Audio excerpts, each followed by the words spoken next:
It's 4:30 on WKYT this morning. Last week's snowstorm could lead to changes in how Lexington sidewalks and side streets are now cleared of snow. What Laurel County firefighters are doing to help a soldier who lost his home in a fire. And the undefeated Wildcats back at it tonight. They'll be taking on Mississippi State and trying for win number 28. Tracking, alerting, protecting. This is WKYT This Morning.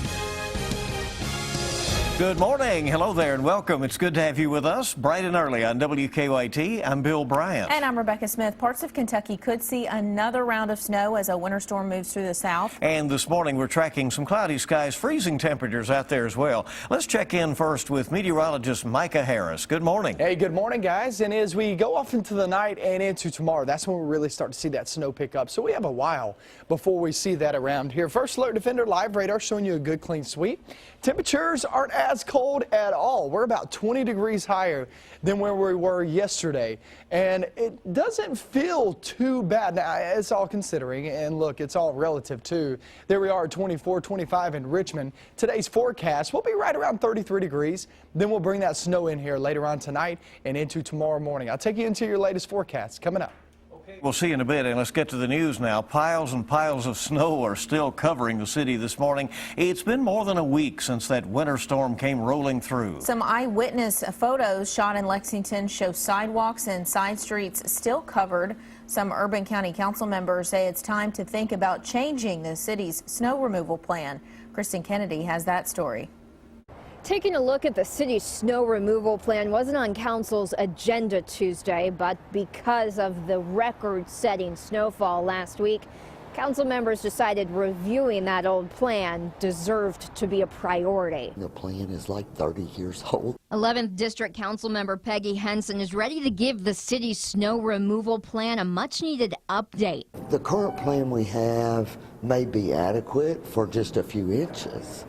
But when you look at getting a foot of snow and people can't get out of their neighborhoods, and ice and rain and cold temperatures, all of that plays a factor. If you follow the current plan, anyone who hasn't cleared off their sidewalks yet should be fined daily, anywhere between $5 and $100. 3rd District Council member Jake Gibbs represents a lot of downtown home and business owners. I think it's unconscionable for a business that's open not to have their walk cleared.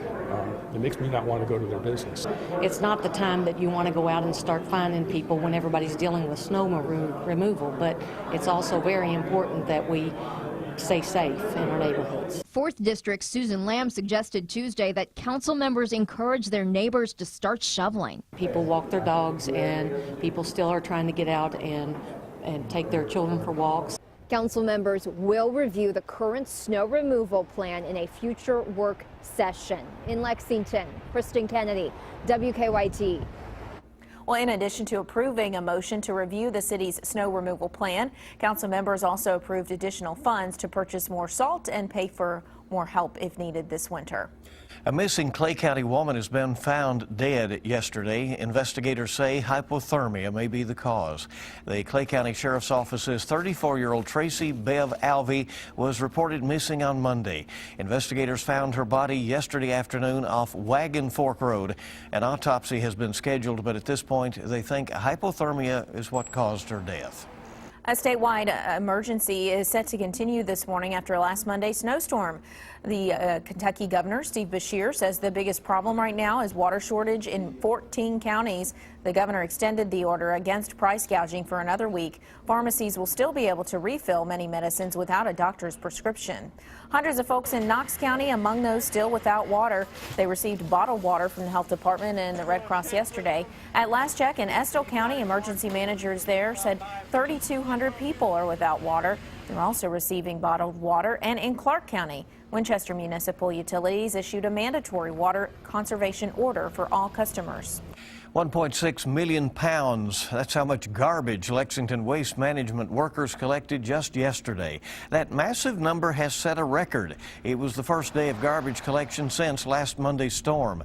City leaders say on an average day, workers collect around 600,000 pounds of garbage. Streets and roads workers helped them out by clearing paths on some snow-covered streets for garbage trucks. We're tracking a handful of canceled flights this morning as a winter storm moves through the south. At last check, flights going to and from Dallas, Fort Worth, and Charlotte were canceled this morning out of Bluegrass Airport. One flight from Atlanta has been canceled. The south is bracing for snow, sleet, and ice this morning from Texas all the way to the Carolinas.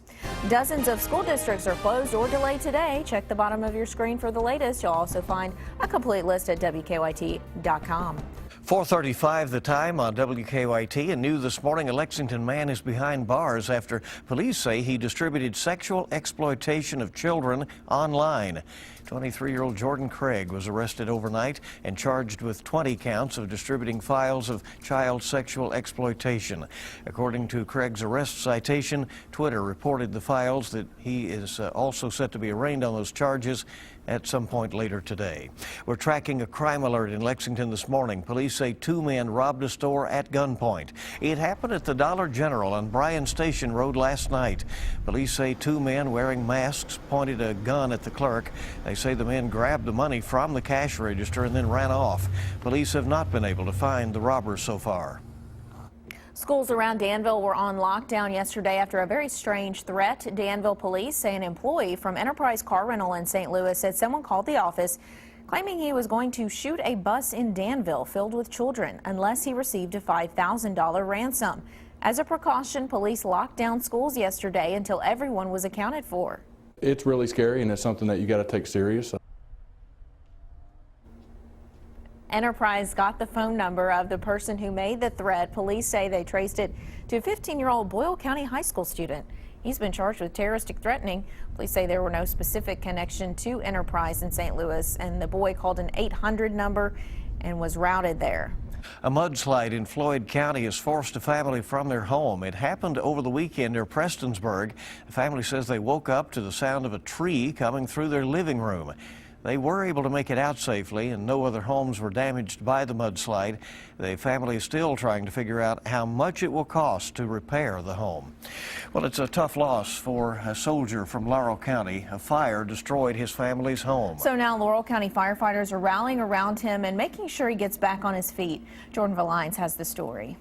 Just a few short days after returning home from the military, one Laurel County man's home catches fire and is now considered a total loss. And one of the firefighters that responded to the scene that night says the short interaction that he had with the fire victim is one that he'll never forget. Sometimes it takes a stranger. I didn't actually know that he was in the military until afterwards. To open our eyes. He just broke down and started crying. Make us see things we may have missed otherwise. I had never honestly realized, I guess, as long as I've been a firefighter, exactly how much of an impact we actually have on people. While fighting a fire on Waterwork Road, it was Cody Rourke who was impacted. It was a life changer. By a man he'd never met. And he thanked just about everybody there, I do believe.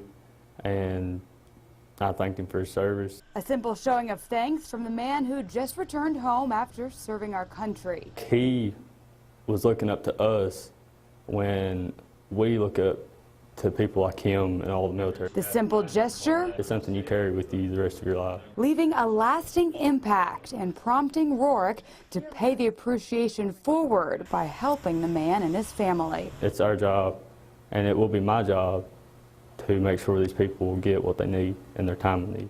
Firefighters tell us they do believe the man who is living in this home is now staying with family members in the area. In Laurel County, Jordan Valines, WKYT. The Laurel County Fire Department is currently accepting donations for that family. Well, the snow isn't going to stop the cats from playing. Mississippi State canceling classes due to winter weather today, but it is still going to be a showdown between the cats and the dogs. The team arriving, the Kentucky Wildcats, will try to set the school record for consecutive wins as they go for their 28th straight win tonight. The undefeated Cats will take on the Bulldogs in Starkville this evening at 7 o'clock. It will be on the SEC network.